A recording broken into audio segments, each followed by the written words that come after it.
बिस्मिल्लाहिर्रहमानिर्रहीम। व्यूअर्स, पिछले 2-3 माह से हर तरफ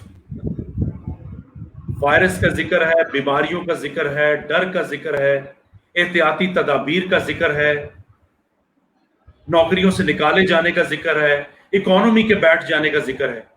इस पूरी सिचुएशन में आज का प्रोग्राम आपके लिए लेके आया है कुछ नसीहतें भी, कुछ रहनुमाई भी, लेकिन बहुत सारी उम्मीद अफजा बातें भी। तो आज हमारे साथ मौजूद हैं मुदस्सिर साहब, अस्सलाम वालेकुम। क्योंकि किसी तारुफ के मोहताज नहीं है और बहुत बेहतरीन इंसान, एक अच्छे एंटरप्रेन्योर और बहुत ज्यादा जबरदस्त किस्म के रिसर्चर है। Thank you sir.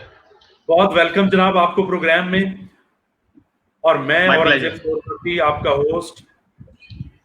प्रोग्राम के आगाज करते हैं हम मुदस्सिर साहब, और मैं आपसे जानना चाहूंगा कि ये जब से लॉकडाउन का सिलसिला शुरू हुआ, एहतियाती तदाबीर का सिलसिला शुरू हुआ, दो वाज़ेह तौर पे बड़े ग्रुप पैदा हो गए। एक बहुत बड़ा ग्रुप जो है लोगों का, जो कहता है कि कोरोना कोई हकीकत नहीं है, ये कुछ नहीं है, एहतियाती तदाबीर बिल्कुल मजाक हैं। और दूसरा ग्रुप जो है वो एहतियातें कर करके नफ्सियाती मरीज बन चुका है, डर के मारे, खौफ के मारे। आप अपनी रिसर्च जो आपने फेसबुक पे, सोशल मीडिया पे भी बहुत जबरदस्त आर्टिकल शेयर किया, उसका भी कोई हवाला दीजिए और काइंडली हमें गाइड कीजिए कि इस पूरी सिचुएशन को कैसे, जो टाइम तो गुजरना था गुजर गया, अब क्या करें, अपनी पर्सनल, मेंटल और फिजिकल हेल्थ को कैसे ठीक रखें और अपनी नॉर्मल रूटीन को कैसे ठीक रखें। बहुत शुक्रिया औरंगजेब साहब। मैं कोशिश करता हूं, वैसे तो इसमें कुछ पेचीदा सी मेडिकल टर्मिनोलॉजीज का जिक्र होगा, लेकिन मैं कोशिश करूंगा to try to keep it as simple as possible for a common viewer. मैं इब्तदा इस बात से करता हूं सर कि अगर एक साइंटिफिक व्यू है, रिलीजियस व्यू को हम एक साइड पर रख दें, डार्विनियन थ्योरी से स्टार्ट करते हैं कि इंसान शुरू से बाकी स्पीशीज जो होमोसेपियंस है वो बाकी स्पीशीज की निस्बत ज़्यादा खौफजदा रहा लाखों साल से या हज़ारों साल, जितनी भी इसकी हिस्ट्री है। ये गारों में रहता था, जबकि बाकी स्पीशीज जो थे वो बाहर जंगलों में खुले फिरते थे। ये गारों में पनाह क्यों लेता था? क्योंकि ये खौफजदा रहता था। इसको खौफ रहता था कि दूसरे जो लोग हैं ये मुझे आकर मार देंगे या मेरी नस्ल ख़त्म कर देंगे। इसी वजह से इंसान ने आहिस्ता आहिस्ता कम्युनिटीज़ की शक्ल में रहना शुरू किया और इतनी बड़ी बड़ी कम्युनिटीज़ बना ली जो कि इसके करीब की कोई स्पीशी इतनी बड़ी कम्युनिटी बना के नहीं रह सकी। और ये कम्युनिटीज़ बनाने का ही असर था कि इंसान ने आहिस्ता आहिस्ता बतदरीज एक एवोल्यूशन के अमल के साथ नॉलेज गेन करता रहा।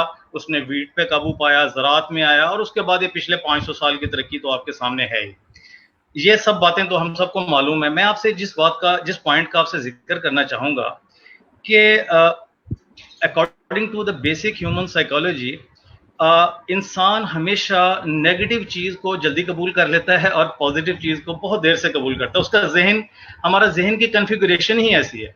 बहुत कम लोग माशाल्लाह, जिनमें से एक आप भी हैं, जो हमेशा पॉजिटिव रहते हैं, और आपसे हमेशा हमने पॉजिटिव बातें सुनी है। लेकिन अक्सरियत लोगों की जो है वो फ्यूचर के मुतालिक जब सोचती है तो हमेशा नेगेटिव सोचती है। उसकी एक रीज़न है सर कि इंसानी जहन जो है वो उसकी जो कॉन्फ़िगरेशन है, जो जिस तरह ये बतदरीज हमारे जीन्स में एक चीज़ शामिल है कि हम किसी भी मुश्किल या पेचीदा गुत्थी को सुलझाना पसंद नहीं करते हैं। हम कोई भी चीज़, हमें जो भी आसान सी मालूमात कोई भी आदमी तहरीरी शक्ल में या तस्वीर की शक्ल में या वीडियो की शक्ल में दे दे, हम फ़ौरन उसे बगैर तहकीक किए या बगैर थोड़ी सी भी रिसर्च, अपने दिमाग को इतनी सी भी तकलीफ दिए बगैर फ़ौरन कबूल कर लेंगे। यही वजह है कि जैसे ही कोई भी वबा, जिस तरह आपने मेरे आर्टिकल का हवाला दिया, मैं 1918 के स्पेनिश फ्लू का जिक्र करूंगा, जिसमें तकरीबन आधी दुनिया की आबादी वाइप आउट हो गई थी। उस जमाने में भी तकरीबन ऐसी ही साजिशी थ्योरियां मार्केट में आम थी, जैसे विक्स वेपोरब लगाएंगे तो आपका नज़ला जुकाम ठीक हो जाएगा, प्याज खाइए, अदरक लहसुन कूट के उसके वो अर्क निकाल के पिए, और चलगोजे के दरख्त का रस निकाल लें, और पता नहीं क्या क्या सर, जिस तरह आजकल ये सना मक्की के कावे मशहूर हुए हुए हैं और इस तरह की बातें।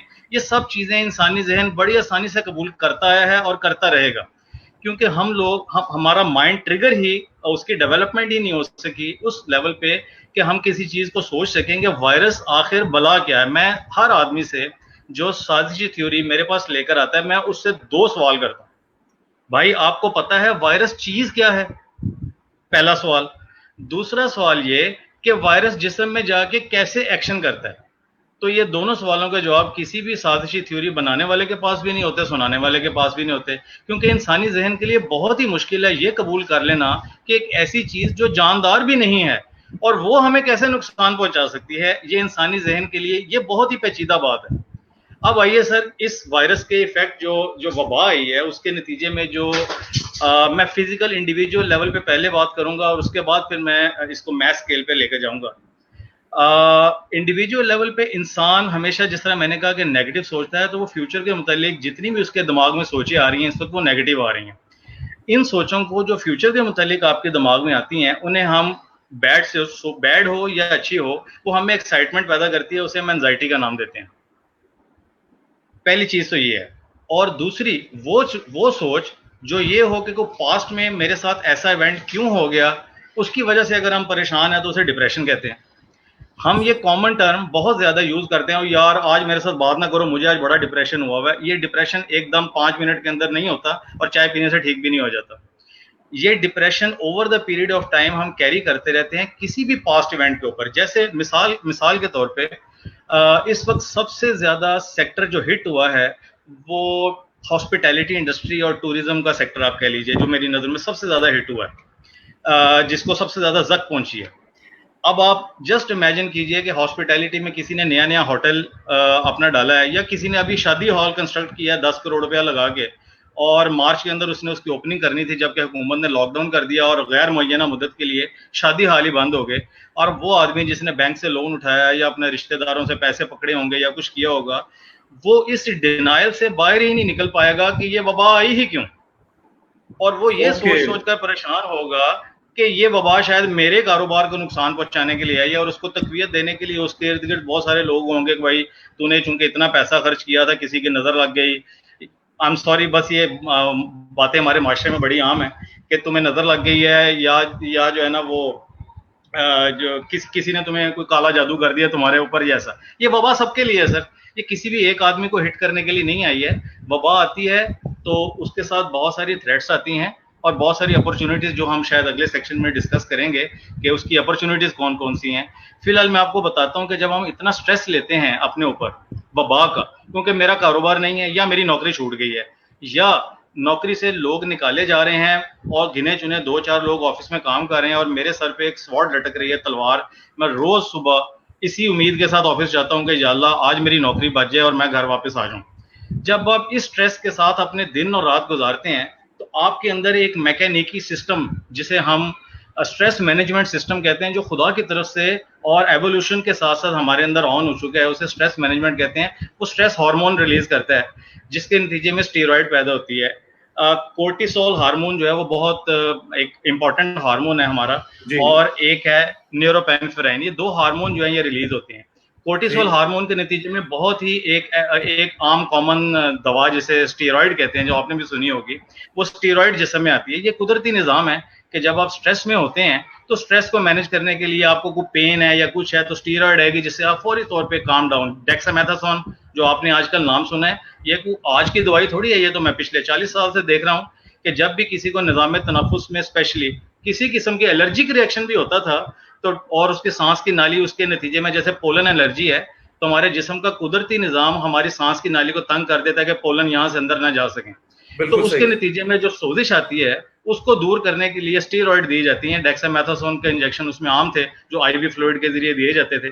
और आज कोई नई थ्योरी मार्केट में नहीं आ गई है कि डेक्सामेथासोन के एम्प्यूल जो हैं वो कोरोना के अगेंस्ट बहुत वो, ये तो हम हर एलर्जी और पल्मोनरी प्रॉब्लम्स के लिए डॉक्टर पिछले 30, 40, 50 साल से इस्तेमाल कर रहे हैं। अच्छा सर, मैं उसमें आपको बताता हूँ कि हम स्पेशली अगर कोई ऐसा आदमी जो आजकल बहुत परेशान है और उसको लग रहा है कि इस वबा के नतीजे में वो तबाह हो जाएगा, बर्बाद हो जाएगा, तो मेरा जवाब होगा कि वो बहुत नेगेटिव सोच रहा है। ऐसा नहीं सोचना चाहिए। कोई भी वबा जो हिस्ट्री में जितनी भी वबाएं आई हैं वो हमेशा रहने के लिए नहीं आई हैं। डेडलीस्ट ऑफ द डिजीजेस जो भी आई हैं, पेंडेमिक्स जिसे कहते हैं, 50 करोड़ इंसान उसमें वाइप आउट हुए थे, लेकिन 50 करोड़ बचे भी थे भाई। वो 50 करोड़ वो ऑप्टिमिस्टिक लोग थे कि जिन्होंने उस जमाने के, या तो उनकी इम्यूनिटी अच्छी थी या फिर उन्होंने उन तमाम तदाबीर पर अमल किया, एसओपीज पर अमल किया, जिसको अमल करने को आज भी हमें सब लोग कह रहे हैं। उन्होंने अपनी फिजिकल स्टेट का ख्याल रखा, अपने माइंड को संभाल के रखा कि जब ये पेंडेमिक ओवर होगी उसके बाद दुनिया अपॉर्चुनिटी से भर जाएगी। अगर आपकी मेंटल स्ट्रेंथ उस वक्त इस काबिल ही ना हुई और आप डिप्रेशन में हुए तो भाई उस अपॉर्चुनिटी का फायदा कौन उठाएगा? यस। तो हमें इस वक्त सबसे बड़ी नसीहत जो मैं सबको व्यूअर्स को करना चाहूंगा, जो अपने कारोबार छूटने की वजह से परेशान है, किसी का कारोबार तो बिल्कुल बंद हो गया है, ओके, आई कैन अंडरस्टैंड उसकी जो एगनी है वो कितनी ज्यादा हो सकती है, जैसे शादी हॉल बंद है या टूरिज्म इंडस्ट्री बंद है, किसी का ट्रांसपोर्ट का बिजनेस था वो बंद है, मैं समझ सकता हूं कि उसकी ज़हनी हालत कैफियत क्या होगी। जिनके कारोबार की सिर्फ सेल कम हुई है, कारोबार चल रहे हैं, वो भी बहुत परेशान है। मेरे ख्याल में उनको इतना ज्यादा परेशान होने की जरूरत नहीं है, ये वबा थोड़ी देर रहेगी, उसके बाद ये गुजर जाएगी। उस दौरान में आप बहुत सारी ऐसी चीजें सोच सकते हैं, पॉजिटिव चीजें सोच सकते हैं, अपने फ्यूचर के वो प्लान जिनको सोचने का आपको कभी टाइम ही नहीं मिला, आप वो चीजें सोच सकते हैं। उसके अलावा आप अपने घर वालों के साथ, जो दुकानदार हजरात रात को 1 बजे घर आते थे और सुबह 12 बजे 1 बजे दुकान पे जाते थे, अपने बच्चों से मुलाकात नहीं होती थी, खुदा ने आपको अपॉर्चुनिटी दी है भाई, अपने बच्चों के साथ, अपनी बीवी के साथ टाइम गुजारिए, खुश रहिए, ये मौका शायद दोबारा फिर बहुत देर बाद आपको मिले। तो इस स्टेज में जो आदमी अपना साइकोलॉजिकल और फिजिकल अपने आप का ख्याल रख के ये 6-8 महीने गुजार जाएगा, इंशाल्लाह आप देखिएगा कि 2021 का सूरज उसके लिए कितनी अपॉर्चुनिटीज लेकर तुलू होता है।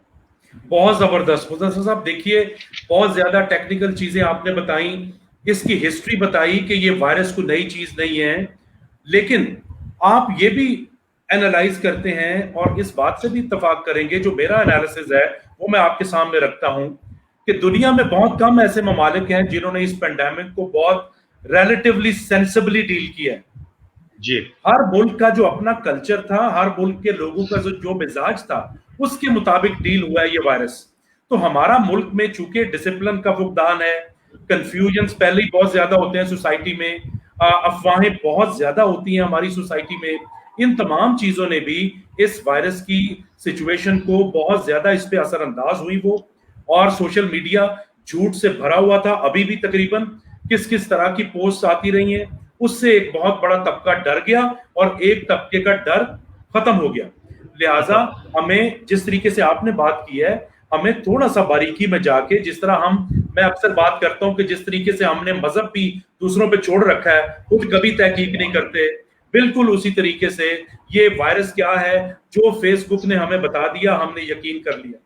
तो अभी भी टाइम है, जिस तरीके से आपने बहुत खूबसूरती से बात की कि दुनिया खत्म नहीं हो गई है, खुदा न खास्ता आप एहतियातों के जोर पे, आप अपने लाइफस्टाइल के जोर पे वायरस से बच भी सकते हैं। और दुनिया जहां बची हुई है, 22-23 करोड़ की आबादी में परसेंटेज देख लीजिए कितनी परसेंटेज है, और डेथ्स की परसेंटेज अगर आप निकालें तो इंतहाई कम है, लेकिन जो खौफ पैदा हुआ है वो जरूरत से ज्यादा है।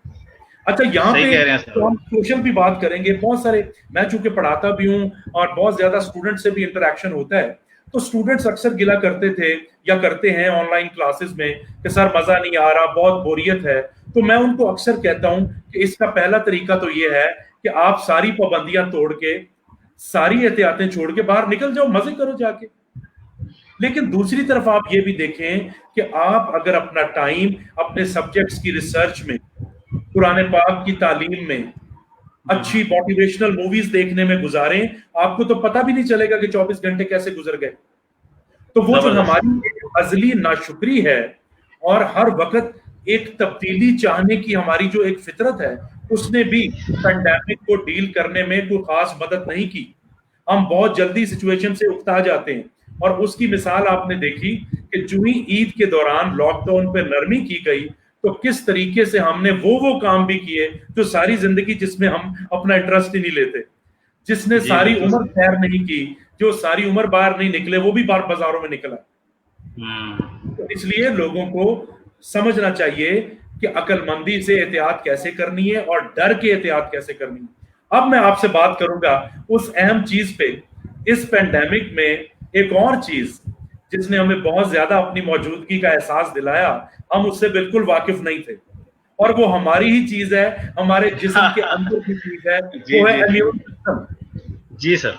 इम्यून सिस्टम लोगों को प्लीज क्लियर कीजिए कि रातों रात ना बनता है ना रातों रात बिगड़ता है, और अल्लाह ताला ने हमारे जिस्म के अंदर ऐसी एंटीबॉडीज और वायरसेस को किल करने वाली चीजें रखी हुई हैं कि अल्हम्दुलिल्लाह कई वायरसेस के होने के बावजूद हम सेहतमंद भी रहते हैं। अगर थोड़ा बहुत बीमार हो जाए तो फौरन ठीक हो जाते हैं। तो जरा इम्यून सिस्टम पे बात कीजिए कि ये क्या चीज है और कैसे बेहतर होगा। सर मुझे 1 सेकंड दीजिएगा। जी प्लीज।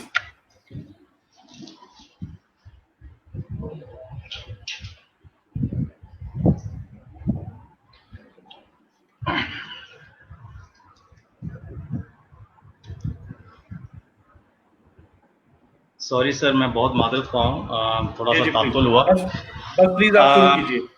जी औरंगजेब साहब, ये आपने जो मौजू आपने लिया है, मैंने इसके ऊपर एक पूरा आर्टिकल लिखा था।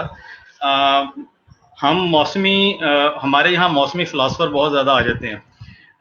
क्रिकेट के मौसम में हम सबसे बड़े क्रिकेट एक्सपर्ट बन जाते हैं, और रमज़ान में हम सबसे बड़े मजहबी एक्सपर्ट होते हैं। वबाओं के मौसम में हम सबसे बड़े डॉक्टर होते हैं, और जब इलेक्शन का सीजन होता है तो हम दिफाई तजियाकार और वो पॉलिटिकल एनालिस्ट बन जाते हैं। तो यही वजह है सर कि एक्चुअली औरंगजेब साहब, मैंने 2 तरह की रिसर्चेस की हैं इसके ऊपर। पहली तो ये है कि इम्यूनिटी के ऊपर तो मैं बाद में आता हूँ और मैं पूरा एक्सप्लेन करूंगा कि इम्यूनिटी कैसे काम करती है। शायद मेरी गुफ्तगू सुनने के बाद बहुत से लोग चाहेंगे कि वो इम्यूनिटी बढ़ाने वाली कोई ऐसी दवाई लें ही ना बेसिकली। तो लेकिन मैं पहले आपको ये बताता हूँ कि मेरी एक दूसरी रिसर्च भी है कि लोग ऐसी वीडियोस फैलाते ही क्यों हैं, आखिर उनको क्या बेनिफिट मिलता है कि वो घर बैठे ऐसी वीडियो क्यों फैला रहे हैं।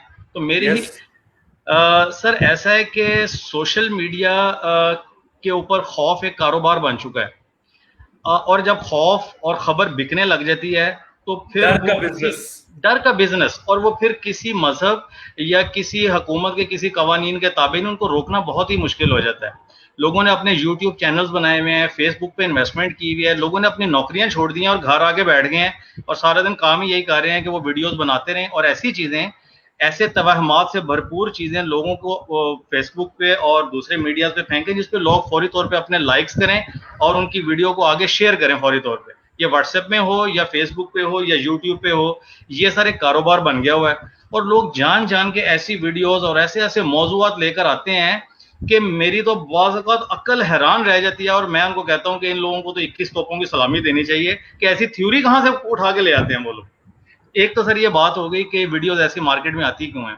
तो मेरा सबसे दरख्वास्त यही होगी कि ऐसी किसी भी वीडियो के ऊपर यकीन करने से पहले ज्यादा नहीं, मैं तो गूगल को भी इतना ज्यादा वो नहीं समझता कि हर चीज ऑथेंटिक होती है, लेकिन चलें आप बहुत ज्यादा दूर ना जाएं, कोई भी खबर या कोई भी वीडियो को थोड़ी सी 1 मिनट की तकलीफ करके गूगल में जाके सर्च कर लें, उसी के 2-3 आंसर 1 या 5 मिनट के अंदर अंदर आपको क्लियर हो जाएगा कि इसमें कितना सच है कितना झूठ है। अब आइए इम्यूनिटी की तरफ। सर इम्यूनिटी हमारे जिस्म का एक कुदरती दिफाई निज़ाम, और ये कोई आज से थोड़ी, ये तो हजारों लाखों जब से बनी नो इंसान की एवोल्यूशन हुई है, ये इम्यूनिटी उसके साथ साथ डेवलप होती गई है। शुरू में जब इंसान गारों में रहता था तो पहनने के लिए तन पे लिबास नहीं था, तो उस वक्त जिस्म पे बाल बहुत ज्यादा होते थे ताकि वो सर्दी और गर्मी दोनों चीजों से बचा सके। तो जो जो इंसान की एवोल्यूशन होती रही, इंसान ने लिबास पहनना शुरू किया तो उसके बाल जो है वो आहिस्ता आहिस्ता जिस्म से कम होते गए हैं। ये सारा एवोल्यूशन का नतीजा है। लेकिन ये खौफ ऐसी चीज है कि जो गारों जंगलों में भी जब इंसान रहता था तो वो उसके दिमाग में ऐसा खौफ बैठ गया है कि जो अभी 10,000 या 20,000 साल गुजरने के बावजूद उस खौफ पे हम अभी तक काबू नहीं पा सके। अब होता यह है कि हमारे जिस्म में इस वक्त भी हमारा इम्यूनिटी सिस्टम, हमें नहीं मालूम कि कितनी किस्म के वायरसेस और बैक्टीरिया से ऑलरेडी लड़ रहा है और उनको मार मार के फेंकता जा रहा है, और हमें पता ही नहीं इस चीज का। हमें पता ही नहीं। हमें पता ही नहीं है। कहते हैं कि हर 1 सेकंड के बाद एक कैंसर सेल को हमारा इम्यूनिटी सिस्टम या एंटीजेंस जो है वो मार के खत्म कर देते हैं, हमें पता भी नहीं चलता। तो ये कुदरती प्रोसेस है। आप इसको क्यों तेज करें? मिसाल के तौर पे इम्यूनिटी वो चीज है कि सबसे पहले तो हमारा इनेट इम्यूनिटी सिस्टम जिसे कहते हैं, जैसे ही हमारा कोई जिस्म में गैर अनडिजायरेबल चीज दाखिल होने की कोशिश करती है, सबसे पहले इनेट इम्यूनिटी सिस्टम जो है उस पर एक्ट करता है। जैसे मैं छोटी सी मिसाल देता हूँ कि पोलन एलर्जी या कोई ऐसा ग्रेन या कोई रेत का जर्रा या कोई ऐसी चीज हमारे तनफ्फुस की नाली में एंटर हुई है तो फौरी तौर पे खांसी आएगी ताकि उसे बाहर निकाला जाए। और उसके अलावा अगर कोई वायरस आ गया है तो उसको एक्ट करने के लिए रेशा बनेगा ताकि वो लिक्विड फॉर्म में आए और फौरी तौर पे हम उसे बाहर बलगम की सूरत में उसको बाहर निकाल दें। अगर ये दोनों बातों से कोई बच जाता है, कोई स्ट्रांग चीज है, और हमारे डेटाबेस में उसका डेटा भी मौजूद नहीं है कि ये वायरस हम पे पहले हमलावर हुआ था, तो फिर क्या होता है कि हमारा बॉडी का जो सिस्टम है, दिमाग जो है, वो फिर अपनी एंटीबॉडीज को दौड़ाता है कि भाई इसका सोल्यूशन ढूंढना है। अब वो सोल्यूशन ढूंढने में 5 से 10 दिन लग जाते हैं। ठीक। अगर कोई बिल्कुल नया वायरस आ गया, अगर तो कोई ऐसा वायरस जैसे फ्लू है, तो फ्लू के खिलाफ तो हमारा डेटाबेस में पहले ही मौजूद है कि कौन सी एंटीबॉडीज ने जाके फ्लू वायरस पे काबू पाना है। अगर ये कोरोना वायरस बिल्कुल नोवेल है, जो कि हमारा किसी को भी हमारे जिस्म में हमारी इम्यूनिटी को मालूम ही नहीं कि इसके साथ कैसे रिएक्ट करना है, तो हौसला रखिए, अगर आपकी इम्यूनिटी 5 से 10 दिन में इसका सोल्यूशन ढूंढ लेगी। वो 5 से 10 दिन अगर आप थोड़े से मुजमहिल रहते हैं, आपको बुखार चढ़ता है, आपको खांसी आती है, तो ये आपकी बॉडी का ऑटोमेटिक रिस्पॉन्स है। अगर आप इम्यूनिटी बढ़ाना चाहते हैं, तो इसका मतलब है कि आप उसकी रिस्पांस की शिद्दत में इजाफा करना चाहेंगे, यानी आपको और तेज बुखार चढ़े, आपको और तेज खांसी आए, आपको और तेज नाक बहे। मेरा मतलब है, मुझे नहीं लगता कि शायद कोई भी इंसान ऐसा करना चाहेगा कि उसकी इम्यूनिटी का रिस्पांस इतना तेज हो जाए कि वो नॉर्मल से ज्यादा रिएक्ट करके, रिस्पॉन्ड करके उसको फौरी तौर पर खत्म करने की कोशिश करे। दूसरी मैं कोई डॉक्टर नहीं हूं, मैं फिर कहूंगा, लेकिन मेरी जो रिसर्च है वो खासी ज्यादा है इसके ऊपर। आपको जब तक बहुत तेज बुखार नहीं हो रहा, जैसे 103 या 104 बुखार अगर आपको नहीं, इससे प्लस नहीं जा रहा है, 103 तक भी आप अफोर्ड कर सकते हैं। इसके ऊपर जा रहा है तो डेफिनेटली आप मेडिसिन की मदद लीजिए। लेकिन अगर आपको 101, 102 बुखार है और आप सर्वाइव कर सकते हैं, यानी कि आप बहुत ज्यादा आपको मुजमिल नहीं हो रहे, बहुत ज्यादा वीकनेस नहीं हो रही, तो ये आपके लिए बहुत अच्छा है कि आपकी बॉडी जो है, क्योंकि जब भी आपके जिस्म में कोई फॉरेन बॉडी आती है या वायरस आता है, तो जिस्म का कुदरती दिफाई निजाम जिस्म को गर्म कर देता है, क्योंकि गर्मी अक्सर वायरसेस को मार देती है। तो ये बुखार कुदरत की तरफ से हमें तोहफा है कि जैसे ही कोई ऐसी फॉरेन बॉडी या फॉरेन एलियन हमारे अंदर अटैक करता है, तो जिस्म गर्म होकर पहले उसको खत्म करने की कोशिश करता है। लेकिन चूंकि कोरोना वायरस जो है वो 56 डिग्री सेंटीग्रेड पे जाके मरता है, तो बुखार इसका इलाज नहीं है कि बुखार की मदद से ये नहीं मरेगा। तो क्या है कि अपनी बॉडी को थोड़ा सा रिस्पॉन्स का टाइम दीजिए। प्रॉब्लम किन लोगों के लिए है कि जिन लोगों में ऑलरेडी कोई अंडरलाइंग कंडीशंस या प्री एग्जिस्टिंग कंडीशंस, जैसे किसी को लेट्स से नमोनिया के अटैक पिछले 1 आध साल में हो चुके हैं, कोई बूढ़ा आदमी डायबिटिक है, हाइपरटेंशन है उसको, या कार्डियक उसको प्रॉब्लम्स हैं, वो लोग ज्यादा वल्नरेबल हैं, जिसकी एज भी ज्यादा है। क्योंकि जब आपकी एज ज्यादा होती है तो आपके ऑर्गन्स भी वीक हो जाते हैं और वो वल्नरेबल होते हैं किसी भी चीज के अगेंस्ट रेजिस्ट करने के लिए। तो अगर आपकी एज भी इतनी ज्यादा नहीं है और आपको कोई भी अंडरलाइंग कंडीशन भी इससे पहले नहीं है, तो आपको इतना ज्यादा घबराने की जरूरत नहीं है कि जैसे ही आपको बुखार चढ़े और आप पैनिक कर जाएं। आप ये जहन में रखिए कि जितना आप पैनिक करेंगे, जब आप पैनिक करते हैं और जब आप स्ट्रेस में आते हैं, तो आपका इम्यूनिटी सिस्टम बैक बर्नर पे चला जाता है और आपके जिस्म का जो कुदरती दिफाई निज़ाम, जो कि सालों से इंसान का दिमाग जिस पे ट्रिगर हुआ है, वो है खौफ का निज़ाम, वो ऑन हो जाता है। मिसाल के तौर पे अगर गारों में रहने वाले इंसान को ये खौफ था कि अभी शेर मुझ पे आके हमला कर देगा, तो उसे रात को दिमाग उसको सोने नहीं देगा कि किसी भी वक्त को शेर आके आपको हमला कर सकता है, तो दिमाग आपको हर वक्त जगाए रखेगा। इसी तरह आपके गूज बम्प्स जिसे कहते हैं, जिस्म के बाल खड़े रहेंगे, आपकी धड़कन तेज हो जाएगी, जो कि एड्रेनलिन रश जिसे आप बोलते हैं, दिल की धड़कन तेज रहेगी, आपका डाइजेस्टिव सिस्टम वीक हो जाएगा, आपकी डाइजेशन स्लो हो जाएगी, खाने को दिल नहीं करेगा, एपिटाइट आपकी लो हो जाएगी, क्योंकि जिस्म के बाकी तमाम सिस्टम्स को बैक बर्नर पर डाल के आपका जिस्म इस वक्त सिर्फ और सिर्फ दिफा के ऊपर आया हुआ। अच्छा मुदस्सिर साहब, ये बहुत ही खूबसूरत तरीके से आपने एक्सप्लेन किया। अब मजे की बात देखिए जरा, एक ऐसी चीज जिसने हमें बचाना है मुख्तलिफ बीमारियों से, वायरसेस से, वो है इम्यून सिस्टम, जो कुदरत ने अपनी मेहरबानी से इनबिल्ड किया हुआ है और ऑलरेडी मौजूद है सर। अपने सबसे बड़े हथियार को खौफ से तबाह कर रहे हैं, जंक फूड से और कोल्ड ड्रिंक से तबाह कर रहे हैं, अनहेल्दी लाइफस्टाइल से तबाह कर रहे हैं, फिजिकल एक्टिविटीज नहीं करते जिससे वो तबाह हो रहा है। तो फिर बताइए वो कोरोना कितना खुश होता होगा इस तरह का टारगेट देख के कि उसको तो इतने सॉफ्ट टारगेट्स मिल रहे हैं। जी बिल्कुल। तो इसमें आप थोड़ा सा गाइड कीजिए कि हम अपनी ईटिंग हैबिट्स और अपनी फिजिकल हैबिट्स कैसे चेंज करें और क्या चेंज करें। देखिए औरंगजेब साहब, मेरी रिसर्च के मुताबिक आपका दिफाई निज़ाम कोई एक हफ्ते में, कोई भी अगर आपको कहता है ना कि एक हफ्ते या 2 हफ्ते के अंदर अंदर आपका दिफाई निज़ाम पहले से ज़्यादा बेहतरीन परफॉर्म करने लग जाएगा, तो मेरे ख्याल में ये बात ठीक नहीं है, कभी भी ऐसा पॉसिबल नहीं है। आपका दिफाई निज़ाम जैसा है उसको वैसा ही रहने दीजिए। उसको अगर आपने मजबूत करना है तो मैं आपको 4-5 मोटी मोटी बातें बताता हूँ, अब उस पर अमल कर लीजिए। उसमें से कोई भी ऐसी चीज नहीं है जो मेडिसिन से रिलेटेड हो, और ना ही कोई स्पेशल आपको डाइट बताऊंगा। सबसे जरूरी चीज जो आपके दिफाई निजाम को मजबूत करने की है, उसमें सबसे इंपॉर्टेंट चीज है आपका जहनी सुकून। जितना ज्यादा आप हम्म। खुश रहेंगे और दूसरों को खुश रखेंगे, मेरी बात मैं फिर वाह। आपसे दोबारा कहूंगा, वाह, जितना खुद इस पे खुश तो ताली रहेंगे, होनी चाहिए। और बहुत शुक्रिया, और दूसरों को, क्योंकि जो दूसरों को खुश रखने से आपको खुशी मिलेगी, वो आपको खुद से खुश रखने से कभी खुशी नहीं मिल सकती। अगर आप मिसाल के तौर पे, जिस तरह पेंडेमिक के दौरान कुछ लोग अपने रिस्क रोजगार से महरूम हो गए और आपको अल्लाह ताला ने अगर इस्तिताअत दी तो आपने उनकी मदद की, और जिन लोगों ने वो मदद की या मदद करने का वसीला बने, उनसे पूछिए कि उनका खून कितना बढ़ा और उनके जहन को कितना सुकून मिला इस बात से। ये एक बिल्कुल कुदरती प्रोसेस है, इसमें कोई मजहबी एलिमेंट नहीं है, ये एक नेचुरल प्रोसेस है, इनबिल्ट। ये इंसान, क्योंकि इंसान एक social, it's he is a social animal, उसको दूसरों के साथ रह के, दूसरों की मदद करके ही खुशी मिलती है, वो अकेला नहीं रह सकता। पहली बात तो ये है। दूसरी बात जो मैं करना चाह रहा था कि आपने रात को नॉर्मल सोना है, बहुत ज्यादा मत सोइए, 10-12 घंटे सोने की जरूरत नहीं, लेकिन कम से कम 6 से 8 घंटे की नींद आपके लिए बहुत जरूरी है, जिसके दरमियान में आपका जहन रेस्ट मोड पे या स्लीप मोड पे चला जाएगा। जहन फिर भी एक्टिव रहता है, लेकिन वो स्लीप मोड में रहता है। जिस तरह आप लैपटॉप को अगर वैसे शटर डाउन कर देते हैं तो उसकी एक लाइट जलती रहती है, वो स्लीप मोड में होता है लेकिन होता ऑन है। तो उसको आप थोड़ा सा आराम करने का मौका दीजिए, इतना मत मत सोचिए, और इतना मत उसको सोचने में मजबूर कीजिए कि वो हर वक्त फ्यूचर के मुतालिक सोचता रहे कि यार आगे क्या होने वाला है। आगे क्या होने वाला की फिक्र से अपने जहन को आजाद कीजिए, तो देखिए कि आपकी सेहत के साथ क्या वंडरफुल रिजल्ट्स आपको मिलते हैं इसके साथ। बहुत जबरदस्त। ज्यादा बहुत ज्यादा एक्सरसाइज अगर आप नहीं कर सकते हैं तो सिर्फ दो काम जरूर कीजिए। दिन में 45 मिनट से लेकर 60 मिनट, यानी 1 घंटा, दिन में किसी भी वक्त बाहर जाकर वॉक कीजिए। आजकल चूंकि गर्मियों का टाइम है तो आप रात का टाइम ले सकते हैं, खुली हवा में जाइए, क्राउडेड प्लेस में ना जाएं, खुली हवा, मैं खुली हवा बार बार जिक्र कर रहा हूं, खुली हवा में जाइए और 45 मिनट वॉक कीजिए, बस दैट्स इट।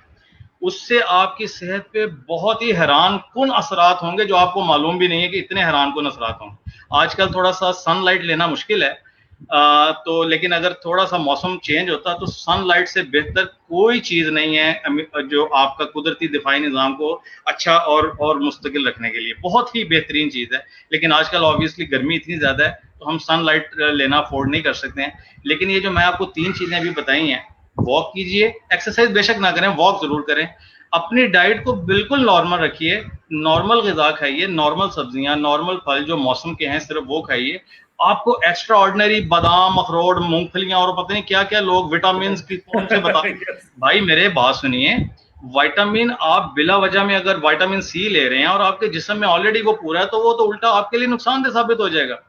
अगर आप कोई विटामिन लेना चाहते हैं तो अपने फिजिशियन से रुजू कीजिए और वो आपको टेस्ट लिख के देगा, पहले टेस्ट करवाइए, पता चले आप में किस विटामिन की डेफिशिएंसी है और वो वाले विटामिन आप लीजिए। आप बिला वजह वो सीएससी कैल्शियम की गोलियां वो ग्लास में डाल के फिजी ड्रिंक्स बना के पी रहे हैं और मल्टीविटामिन जो है ना आपने बिला वजह में स्टार्ट कर दिया, हो सकता है आपके अंदर ऑलरेडी इतने क्यों अपनी किडनीज के ऊपर इतना प्रेशर डाल रहे हैं कि वो एक्स्ट्रा विटामिन को एब्जॉर्ब करने के लिए एक नई नई इम्तिहान में पड़ जाए। तो सर ये ऐसे कुछ इकदाम आते हैं कि जो हम पैनिक, जिसे आप पैनिक, जिस तरह आपने पैनिक बाइंग का नाम सुना होगा कि लोग कहते होंगे जी आज पता नहीं कुछ है और कल पता नहीं कुछ होगा या नहीं होगा, तो हमारी भी ऐसी सिचुएशन है कि हम पैनिक में आके ऐसी चीजें करते हैं। मेरे ख्याल में फेसबुक देखना और टीवी पे बिला वजह की ये सेंसेशनल न्यूज देखना बंद कर दीजिए, आपकी सेहत पे बहुत अफाका होगा इसका। बहुत जबरदस्त आपकी ये मशवरा है, मैं इसकी भरपूर हिमायत करूंगा।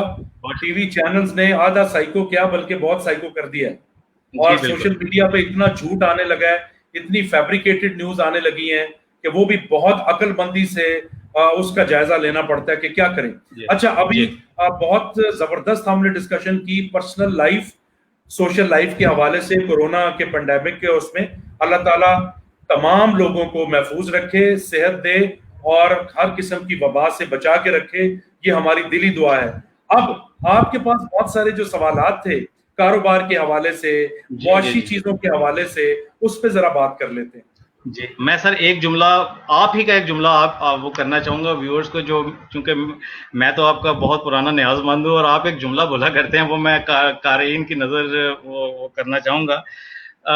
आप एक हद तक आप किसी को समझा सकते हैं, अपने दोस्तों और रिश्तेदारों को समझाइए, जरूर समझाइए, अपना फर्ज अदा कीजिए उनको समझाकर, लेकिन एक हद है, उसके बाद आपकी बात भी अपना असर खो देगी, और यस, वो जिन्होंने नहीं समझना वो नहीं और समझेंगे उसके लोग बाद आपसे तो। अवॉइड करना शुरू कर देते हैं, जी भागना बिल्कुल, शुरू कर देते हैं। जी बिल्कुल। आप अगर अपने आप में कन्विंस हैं कि आप अपने एसओपीज पूरे कर रहे हैं और लोग नहीं कर रहे, और आपने उनको समझा भी दिया, तो उसके बाद एक बार, दो बार और 5 बार समझाने के बावजूद भी वो आपकी बात नहीं समझ रहे हैं, तो आप अपने मौक़िफ़ पे डटे रहिए, और उनको अपने मौक़िफ़ पे, फिर वो लोग वक्त के साथ समझना चाहते हैं तो वक्त के साथ समझ लीजिए, चलिए, समझ लेने सवाल दीजिए उनको। कारोबार के जी। हवाले से सवाल जो थे, अच्छा प्रोग्राम का सर। वक्त चूंकि खत्म होने जी वाला है। बिल्कुल।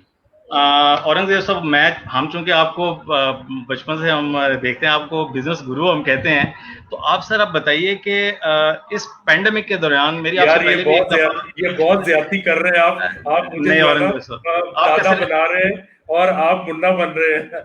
आपका सिर्फ नफसी से काम ले रहे हैं सर, हमें पता है कि सर आपके टैलेंट्स और आपके पोटेंशियल का। अच्छा सर, मेरा सवाल आपसे ये है कि इस पैंडेमिक के दौरान जब ग्लोबल जीडीपी एक्सपेक्टेड है कि ग्लोबल जीडीपी 3% डाउन होगा, और तकरीबन 20 से 25% लोग अपनी जॉब से हाथ धो बैठेंगे, और 2.7 ट्रिलियन डॉलर का लॉस शायद दुनिया की इकोनॉमीज कर जाएं, तो मैं आपसे एक एक करके मुख्तलिफ बिजनेसेस लेवल के मुताबिक आपसे सवालात करता हूं। आप व्यूअर्स को बताइए कि वो बिजनेसेस जो हैं वो उनको अपने अपने लेवल के मुताबिक क्या करना चाहिए। मैं सबसे पहले सर आपसे एक छोटे बिजनेस से स्टार्ट करता हूं। एक कॉमन मैन है, उसकी एक छोटी सी दुकान है, वो दुकान जूतों की दुकान इससे है। पहले अगर आप मुझे इजाजत दें, जी मैं बिल्कुल। 2-3 जुमले करके कुछ और चीजें भी क्लियर करना चाह रहा हूं। पहली बात तो यह है कि जब भी घर में, शहर में, मुल्क में या दुनिया पे कोई एब नॉर्मल चीज, कोई क्लैमिटी, कोई प्रॉब्लम आती है, तो लाइफ कभी भी नॉर्मल नहीं रह सकती, ये हमें जी समझना बिल्कुल। चाहिए। हम कहते बिल्कुल हैं कि सही। चाहे सैलाब आए, आंधी आए, तूफान आए, हमारी नॉर्मल रूटीन चलती रहनी चाहिए। It is not possible. You are right. तो जितने भी लोगों ने इस फलसफे पे अमल किया, जल्दी अपने आप को ढाल लिया इस पेंडेमिक के मुताबिक, तो कामयाब हो गए, बिल्कुल और सही। उसमें बिजनेसेस भी शामिल हैं। दूसरी बात जो मैं अर्ज करना चाहूंगा वो ये कि जीडीपी की सादा तरीन डेफिनेशन है कि किसी भी मुल्क में जो उसके शहरी हैं वो कितने प्रोडक्टिव हैं, और जितनी वो साल में चीजें पैदा कर रहे हैं उसकी वैल्यू क्या है। जी हमारे बिल्कुल। यहाँ ऑलरेडी लोग जो हैं वो काम काज से टकराते हैं, already we are under productive normal जी। कंडीशंस में भी।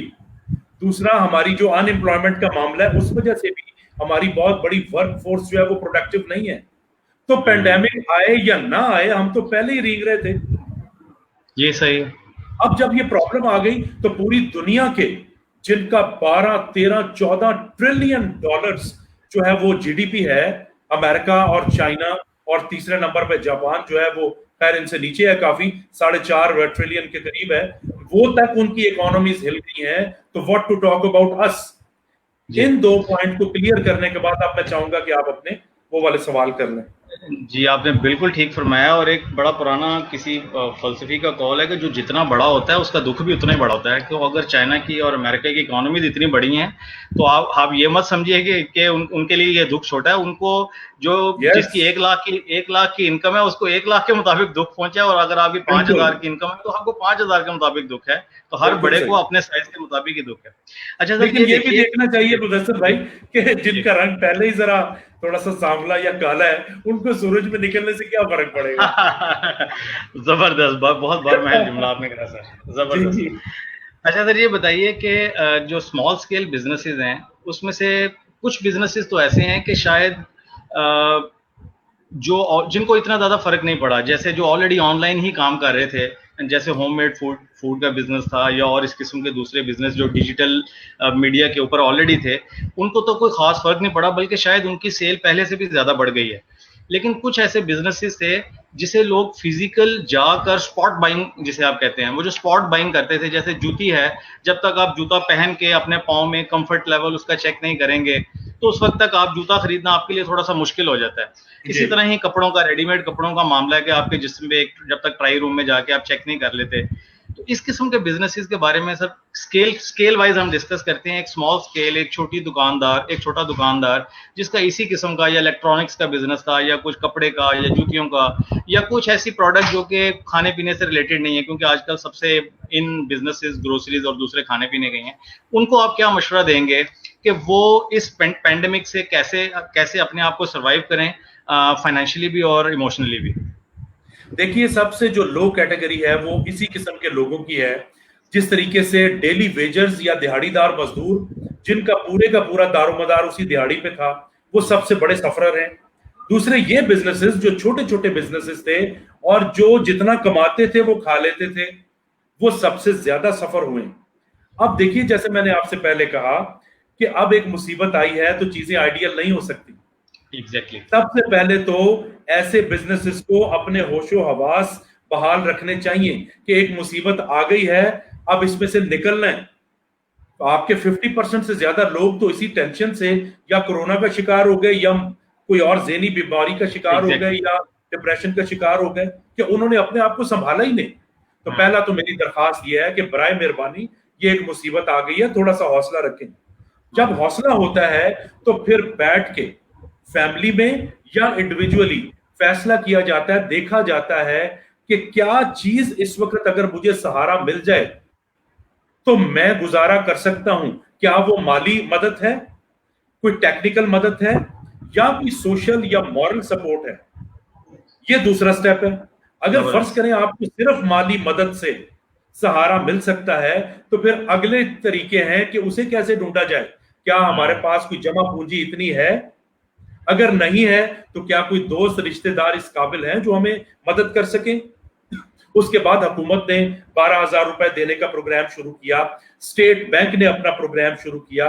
इसके अलावा माइक्रो फाइनेंस बैंक्स हैं जो कि छोटे मोटे कर्जे दे रहे हैं। एक बहुत बड़ा हमारा इदारा अखुवत के नाम से है, वो उन्होंने बहुत ज्यादा हेल्प की है इस सिचुएशन में।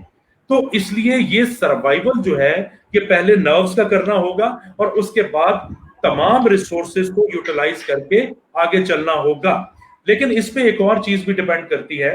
देखिए, सारी चीजों पे तबाही नहीं आई, सिर्फ मैन्युफैक्चरिंग सेक्टर बुरे हालात का शिकार हुआ है और उसमें भी वो कंपनीज के जिन्होंने अपने एम्प्लॉइज के साथ अच्छा तालमेल नहीं रखा हुआ था, जिन्होंने अपने सिस्टम्स और प्रोसीजर्स बेहतर नहीं रखे थे, जिन्होंने अपने कैश फ्लो को प्रॉपर मैनेज नहीं किया था और कंटीजेंसी प्लानिंग नहीं की थी, वो कंपनियां ज्यादा तबाह हुई।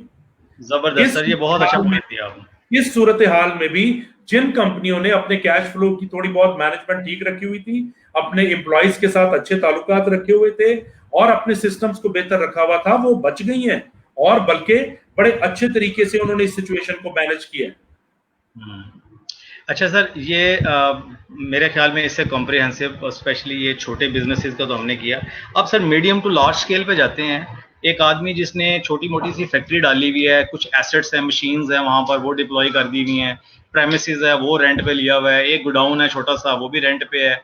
अब हर चीज़ को उसने रेंट भी देने हैं और डेप्रिसिएशन जो मशीनरी की हो रही है वो अलग है। उसको दूसरा खौफ ये है कि अगर मैं अपनी लेबर को ले ऑफ करता हूँ और कल को मुझे ये स्किल लेबर दोबारा मिलती है नहीं मिलती है, अगर मैं रखता हूँ तो इनको तनख्वाहें कहाँ से देनी है। और अगर उसने छोटा मोटा ऑफिस बनाया हुआ है किसी कमर्शियल एरिया में जिसका कोई 50,000 से लाख रुपए किराया है, वो बेचारा एक मीडियम स्केल बिजनेस वाला तो बहुत ही ज्यादा परेशान है। क्योंकि शायद जो लार्ज स्केल पे है, जो बहुत ही बड़े बड़े इंडस्ट्रियलिस्ट या बिजनेसमैन है, उनका पोर्टफोलियो खासा डिवर्सिफाई होता है जहां तक मैंने लेकिन मुदस्सिर भाई, वही जो बड़े बड़े बिजनेसमैन थे उन्होंने सिर्फ 10-15 दिन के अंदर अंदर अनाउंस कर दिया था कि हम तनख्वाहें देने के काबिल नहीं हैं। ये तो ये हमारी का हाल है। ये हमारी सारी अखलाकी पस्तगी की एक छोटी सी मिसाल है कि 15 दिन के अंदर किसी भी बड़े इंडस्ट्रियलिस्ट का कैश फ्लो खत्म नहीं हो जाता, इंसानियत खत्म हो जाती है, कैश फ्लो नहीं खत्म होता। उनमें इंसानियत खत्म हुई है। और दूसरे ज्यादातर जितने भी इंडस्ट्रियलिस्ट हैं उनके पास बहुत बड़े बड़े फाइनेंशियल मैनेजर्स और मार्केटर्स मौजूद हैं। उन्होंने उनका पोर्टफोलियो बहुत डिवर्सिफाई करके रखा हुआ है। वो सिर्फ एक इंडस्ट्री पे भरोसा करके नहीं बैठे। उन्होंने मैन्युफैक्चरिंग में अगर इन्वेस्टमेंट की हुई है तो रियल एस्टेट सेक्टर उनका अलहदा चल रहा है, फूड चेन एक अलहदा है और एक कपड़ों का स्टोर उनका अलहदा है। उनका पोर्टफोलियो बहुत डिवर्सिफाई है। अच्छा, आपने जो स्मॉल एंड मीडियम की बात की, देखिए सबसे पहली बात वही जो मैं कह रहा हूं कि जब एक मुसीबत पड़ गई सर पे तो परेशान होने से आपकी परेशानियों में, आपकी मुसीबतों में मजीद इजाफा होगा। तो पहला काम है अपने होशो आवाज को बहाल रखना। दूसरी बात है, देखिए, अगर आपने पहले से, और ये बहुत बड़ा सबक होना चाहिए हमारे तमाम बिजनेस पर्संस के लिए, कि चाहे वो स्मॉल बिजनेस कर रहे हैं, माइक्रो कर रहे हैं, मीडियम कर रहे हैं या लार्ज कर रहे हैं, कि कंटीजेंसी प्लानिंग उन्हें आइंदा लाजमी करनी पड़ेगी, जो हमारी बिजनेस कम्युनिटी का एक बहुत बड़ा अलमी है। हमारे यहाँ नॉर्मल प्रोसीजर बड़ी मुश्किल से चलते हैं, तो क्राइसिस में मैनेज करना तो बड़ी दूर की बात है। बहुत लेकिन दूर की बात है। पैंडेमिक से सबक सीखना चाहिए और प्लान करना चाहिए कि अगर कोई आफत आ गई तो मुझे क्या करना है, इससे बहुत मदद मिलेगी। तीसरी बात ये कि देखिए, आपको अपनी तमाम आइडियल सिचुएशन जो है उसको छोड़ना पड़ेगा। इवन बड़े बड़े जो दुनिया के टाइकून्स हैं, बिजनेस टाइकून्स, वो ये कह रहे हैं कि अगर 2020 में आप सरवाइव कर जाएं तो ये आपकी बहुत बड़ी कामयाबी है। Don't think about growth and profitability, सिर्फ सर्वाइवल अगर आपके बिजनेसेस कर जाएं, तो इसलिए सर्वाइवल पे तवज्जो देनी चाहिए कि किस तरीके से मिनिमम कॉस्ट में मैं मिनिमम ऑपरेशंस अपने जारी रख सकता हूं। और यहाँ पे चूंकि नर्वस सिस्टम हमारा वीक होता है, इसलिए हम अच्छे अच्छे रास्ते ढूंढने की बजाय, मदद ढूंढने की बजाय, आसान तरीन रास्ता हमें नजर आता है औने पौने मशीनें और बिजनेस बेचो और रोते पीटे। ऐसा नहीं करना चाहिए, थोड़ा स्टे कीजिए, रास्ते भी मिल जाते हैं, अच्छी सपोर्ट करने वाले भी मिल जाते हैं, फाइनेंसेस का भी अरेंजमेंट हो जाता है, सिर्फ अपने होशो-हवास बरकरार रख के थोड़ा सा स्टे करने की जरूरत होती है। सर बहुत ज़बरदस्त। आखिरी सवाल मैं आपसे सर करना चाहूँगा, चूँकि आप एक मौलम भी हैं और यूनिवर्सिटीज़ के साथ और बहुत सारे आपके स्टूडेंट्स की फॉलोइंग भी है, तालीम भी एक कारोबार ही बन गया है, तो मैं उसे भी यहीं पे साथ ही डिस्कस कर लेता हूँ कि स्कूल, बहुत सारे प्राइवेट स्कूल्स जो हैं वो हेफ्टी फीस चार्ज करते हैं अपने अपने बच्चों के, ज़ाहिर है बच्चों से नहीं, बच्चों के वालिदैन से ही करते हैं, और बच्चों का इंटरेस्ट जितना ऑनलाइन क्लासेस में है वो आपको पता ही है। तो इस सूरत हाल में कोई विन विन सोल्यूशन बताइए जो बच्चों के लिए भी विन हो और स्कूल वालों के लिए भी विन हो, क्योंकि बहुत ज़्यादा पॉकेट पर बहुत बोझ पड़ रहा है, और बहुत सारे मेरे जानने वालों में से ऐसे लोग भी हैं जो अपने बच्चों को स्कूल से उठा रहे हैं। शायद ये बहुत बड़ा डिजास्टर होगा कि ऑनलाइन क्लासेस से भी बच्चे जाएंगे और स्कूल वाले अपनी फीस से चले जाएंगे। तो कोई विन विन स्ट्रेटेजी दीजिए सर दोनों के लिए। अच्छा मुदस्सिर साहब, आप जब ये सवाल कर रहे थे तो आप जैसे अक्लमंद इंसान को पता है कि इसका जवाब क्या है। ये कोई रॉकेट साइंस नहीं है, सिर्फ अपने अपने मफादात की जंग और खुदगर्जी की वजह से ये जंग बन चुकी है। अगर हुकूमत और सारे स्टेक होल्डर्स डिसाइड कर लें कि अच्छा इतना हिस्सा हम छोड़ देते हैं अपना, इतना हिस्सा आप छोड़ दीजिए, इतना हिस्सा आप छोड़ दीजिए, तो एक कॉमन ग्राउंड क्रिएट करके हम ये पहिया रुकने नहीं देंगे। ये विद इन फ्यू डेज ये मसला हल हो सकता है। बिल्कुल, बेशक। अगर स्कूल मालिकान ये राग लापते रहेंगे कि जनाब हम अगर फीसें नहीं लेंगे तो हमारे खर्चे हैं, हम टीचर्स को पे नहीं दे सकते, और अगर पेरेंट्स भी ये सोचते रहेंगे कि जनाब जब क्लासेस नहीं हो रही तो हम पैसे क्यों दें, हुकूमत भी जब थर्ड पर्सन बन के नजारा देखती रहेगी, मीडिएट नहीं करेगी, तो ये मसला हल नहीं होगा।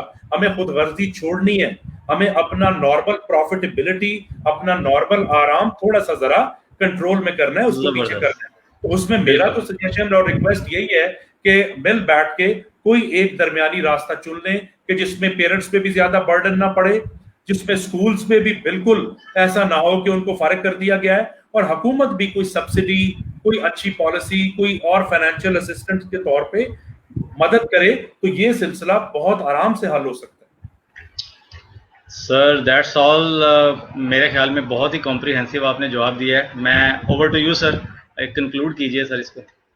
जी, कंक्लूजन सिर्फ यही है कि एक तो हमारी पर्सनल और सोशल लाइफ्स का मामला है, और तीसरे हमारे बिजनेस लाइफ्स का और तालीम का मामला है। इसमें सबसे पहले हमें बजाय किसी निटी ग्रिटी और साइंटिफिक चीजों में और थ्योरियों में घुसने के सिर्फ अपनी अकल इस्तेमाल करनी है, अपने आप को खौफ से दूर रखना है, अक्लमंदी से मुनासिब एहतियात करनी है, और बिजनेस और तालीम के पॉइंट ऑफ व्यू से हमें मुनासिब वायबल हल ढूंढना है जिसमें हर एक का भला और फायदा हो और जिंदगी का, सोसाइटी का पहिया चलता रहे। विद दिस मुदस्सिर साहब को भी बहुत शुक्रिया, नाजरीन का भी शुक्रिया, और पाकिस्तान को अल्लाह ताला सलामत रखे, तमाम शहरियों को सलामत रखे। हम इस प्रोग्राम का इख्तिताम करते हैं। अल्लाह हाफिज। अल्लाह हाफिज।